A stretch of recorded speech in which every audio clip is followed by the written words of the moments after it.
तर मित्रांनो बघा गुलाल राहिली गाडी.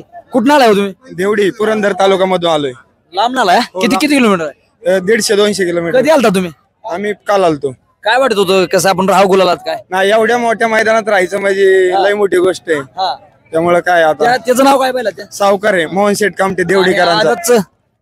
आदतच सावकार आहे आणि तर बघा मित्रांनो तुमचा पहिला का काय सांग चालेल? पण एक आपलं स्वप्न होतं की हिंद केसरी होईल आणि मोठ्या मैदानात भरपूर वेळा तो राहिलाय.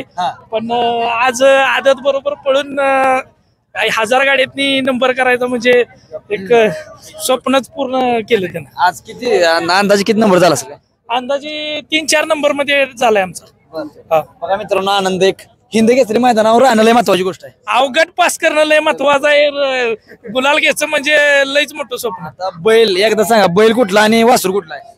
बैल दिवडी आपला बैल मसूर वागेश्वरकरांचा शंभू आहे आणि सावकार दिवडीकरांचा.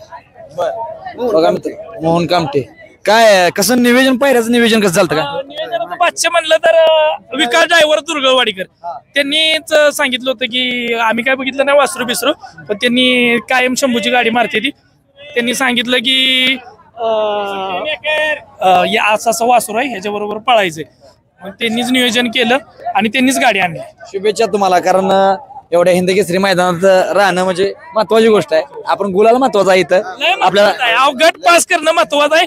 बैल काय काय होऊन जाते ड्रायव्हर काय काय होऊन जातात पण हिंद केसरी पदवी मिळवायला नशीबच लागतंय. ओके